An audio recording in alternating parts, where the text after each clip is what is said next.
So now I'm going to say Rails H again, -H. That's going to bring up help once again. Now, going back up a little bit, so we talked about not having a gem file. This is something, and we talked about bundle, but just to kind of go back to saying skip gem file, this is if for some reason you're not using gems in your application, or you're not using bundler and you're using something else. This is going to be very rare for most Rails applications. Skipping bundle, this is something I will do occasionally just because of speed. Next is skipping get. So if you pass in -G, what this is going to do is, as you can see here, it is going to skip your get ignore file. So this is something where I've done this before. If a client said that they didn't want to use Git and they wanted to use some other version control system, then it makes sense to skip the Git installation by default, so it's not going to have your Git ignore files and those kind of things. And so it's not a huge deal, but that's just something that is based on an app by app basis. Some of the other things here, you can do things like skip keeps. This is something I think that's worth doing, so I'm going to copy --skip keeps, and we'll set Rails, lay it clear just so it's a little easier to see. Rails new no keeps as a file name, or as a app name. So --skip keeps. If you remember back when we were analyzing the file system and we saw all of those dot keeps in the folders, we talked about that, and we talked about how what this will allow you to do is when you push up a new application that has a bunch of empty folders, one thing that you'll see is that it has a .keep file in there, and that is only for GitHub. So when you push up to GitHub or Bitbucket or one of those, it will keep that directory. It'll keep all those empty directories because by default, GitHub and Bitbucket actually delete and clear off any empty ones. I'm not exactly sure if I've ever had an occasion where I have ever run this command before, because I've never had a situation where I didn't want one of those .keep files inside. They take up no space, and they are very handy when it comes to working with GitHub. So that is not a big deal. I'm going to stop the installation process because I forgot to put in -B, and that's why it's taking longer. But what I will show you is opening up this in Sublime. If we analyze these files, so we go into an empty file and let's see. Well, actually, yeah, none of these are going to be empty because we didn't put in any of these -keeps. So you can see we don't have any empty directories, which may or may not be something that is good for you. Like I said, I've never used that before. However, if you do need, there we go. Okay, so here we have a few empty ones. If we were to push this up, then GitHub would completely ignore these assets and these task directories because they do not have that .keep, and that may or may not be a good thing. I personally, like I said, never used it, but it is there in case you ever do need to do that. And it's also just kind of good to know that that works. Okay, I'm going to say Rails-H to bring up our help menu again. And we're just going to go through a few more of these. So a few of these right here, like next few are skipping some of the base Rails setups, such as Action Mailer for sending out mail. You could skip this if your system doesn't need to be a mailer system. You could skip Active Record if for some reason you don't want to use Active Record to connect to the database or to work with your models. You also have the ability to skip Puma. Now, puma is more than just an animal in the African wilderness. Puma is also a very powerful web server, and it is something that ships by default now in Rails 5. And it's great because in previous versions of Rails, like 3 and 4, Rails, for some reason, shipped with a very slow web server, and you always had to change it to Puma or to another fast server in order to push to production, at least if you wanted a fast app. So by default now, Rails 5 ships with it, but if you want to use something else, then you can pass in -p, and then you can use whatever you want. Now, also, you can skip Action Cable. Action Cable is something new to Rails 5 that allows you to have a direct non-blocking I/O, so it's going to, for lack of a better term, if you wanted to build a chat application or you wanted something like that, Action Cable makes that possible, and we're going to get into this later in the course. If for some reason your app does not need this, which a lot of apps don't need this, then you can skip Action Cable with a -C or skip Action Cable. Next few things have to deal with sprockets, which are some things that help your system run or help the Rails system run, along with Spring and Listen. These listen for file changes and allow you to not have to go and close out the Rails server and start it back up again. Sometimes Spring can be a little bit buggy, so it's not as much in Rails 5 as it was in Rails 4, but if you do not want to include that, then you can do skip Spring, and it will allow you to bypass that entirely. Next, if you don't want JavaScript files installed at all, you can pass in -J, and you can also have the ability, if you notice this capital right here, this will skip all of these items. So this will skip JavaScript, turbo links, everything like that. Here, this is going to allow you to be very specific with what you want to keep and what you want to skip. So for example, if you want to keep JavaScript, but you don't want to keep turbo links, which is kind of Rails' way of trying to become like a front-end MVC like Angular or something like that, then turbo links sometimes can be a little bit of a pain. So if you ever have an app that doesn't play well turbo links, then you can skip that specifically.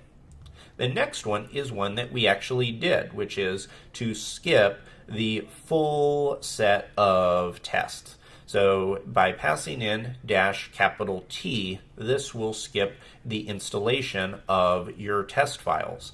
So if I type in, or actually, since I already have this application open, if I type in my fast app in Sublime, I didn't skip tests in this one. So if you notice, this application looks a little bit different than what we generated, because now look at all of these test files. And this course doesn't really go into unit testing or TDD.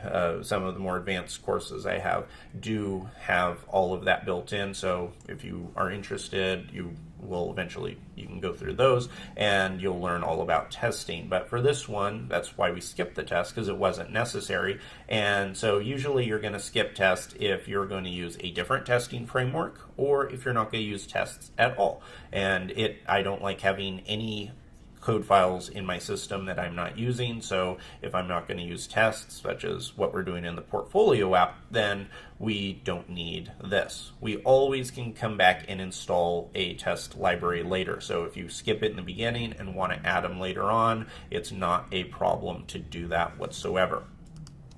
A few of the other items are things like the items right here. You have the ability to install different versions of Rails. So by default, our system installed Rails 5.01, but if you want to install the Edge version of Rails, then what this will do is you can pass in --edge, and it will set up the application with a gem file pointing to the Rails repository, with the dev and the Edge ones will will pick the very latest versions of Rails. And so that's something that can be handy if you want to work with the latest and greatest. This isn't always the safest option. That's why we didn't use it, because many of those Edge and development versions are like that for a reason.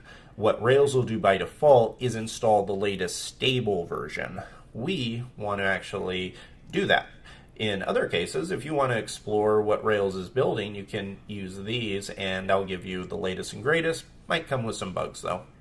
The last main one that we're going to talk about, because many of these options are just runtime options that you know talking about being able to skip quiet mode and some things that we really don't have to concern ourselves with. You can definitely, I recommend for you to play around with them, but there are items like forcing, overwriting files that are there, some things that we're not really going to have to get into. The last thing I want to cover in this deep dive is the API mode, because this is something that is very important when it comes to Rails development. There are many times where you want to build a Rails app, but you don't want to actually have the front end used. So in a case like this would be if you're building out a Rails pure API. So no user is going to come to your application. You're building something that essentially just works as a pure API, a connection to a set of databases and algorithms that you have built in. This is also something that comes into play if you're building an Angular app and you want to use Rails as a backend. There's no need to have a Rails front end, and I'm going to show you what happens with this. So if I clear this, say Rails new my API, and then say -- API. I'm going to skip tests on this one. I am going to let bundle install run on this just because it's going to make it, because I actually want to show you what happens during the generation process. So I'm going to hit return and let this run. I'm going to pause the video while it's installing all of these in bundle, and then we'll come back and I'll show you some of the difference in the generators. Okay, so that finished installing, so I'm going to cd into my API, and now I can run Rails db create, followed by 2 ampersands and Rails db migrate. This is going to create our database and migrate it for us. And it's fine with these being SQLite. We're not trying to create a real application. I'm going to say Rails generate scaffold, and we'll just call it post with a name of string and a body of text. And what I really want to point out is whenever you're using a Rails API, this is going to generate a completely different set of scaffolds. So I just ran that scaffold, and if I run Rails db migrate, notice first here that no view files were created. So if I type Sublime and come and look at this, this is a much more lightweight application. So even though we ran a scaffold, if I click on app right here, notice in views, all I have is the layout for the mailer, and you do need a mailer because imagine you want to send an email out, then you need the ability to do that. But in terms of our scaffold for the post we created, it didn't create any views because this is an API only application. If you click on controllers, it created a controller that has all of the traditional actions, but notice it has a call that is specifically just rendering JSON. So this is an API specific application. So that's one of the more important kinds of options when it comes to this, because one, if you're working in Rails, there's a good chance at some point you're going to have to build an API just by itself, and this is a great way of being able to do that for you very quickly and efficiently. So that is a Rails API generator. And the last thing before we end this guide is I wanted to show you the Rails source code. One of the cool things with Rails being an open source application is the fact that we can actually see all of the things that Rails does. We have access to see all of the code it has. This is the application base for the generator. So all the magic that happens when you run Rails new, it's coming from right here. And this is a cool thing because you can see that there is a module called Rails. Inside of it is generators. Then it has this app base class. And you can even see some of the custom elements we talked about. When we talked about setting up a custom database, look right here. This is the full list of the custom databases that we discussed. So when you pass in the -- database equals PostgreSQL, what it did in the generation process is it came here, it said, okay, looks like they picked out PostgreSQL. That is a database we're going to run with. And then each one of the options we talked about actually has its own respective set of code options and generation processes right here, which is, I think, pretty cool that you can see how all of it works. If you're new to Rails or new to Ruby, don't worry. A lot of this is very, very advanced code. Obviously, some of the most talented Rails developers in the world are the ones that are writing it, and the most talented Ruby developers. So this is not going to be code for beginners, and I'm not showing you this to say, oh, look, you need to understand this code. Instead, I'm showing it more to say, this is just real code. It's real code that you can see exactly how these processes work, and if you continue and you become a more advanced Ruby developer, this type of code will make more and more sense. So for example, even looking right here, this is an example I keep on picking out because it's one we used. The gem for database. This is a method that they created, and it simply looks at the option. So it looks to see, did they declare a database? Okay, if the database was equal to MySQL, then we're going to put these files, or this type of code, into the gem file. If they clicked PostgreSQL, then we're going to put this PostgreSQL gem inside of the gem file, and so on and so forth. And if you look at your gem file for the application, you'll see there's a gem called PG with a source or a version number right there. And that, all of that code, the reason why that was possible was because of this one line of code. It says when that was picked, then place that inside. So I think that's a really cool way of being able to see the way the generation process works inside of Rails itself. So great job if you went through that. You should now have a little bit better idea on how to create a Rails app and how to pass any types of options you want to customize how it's built.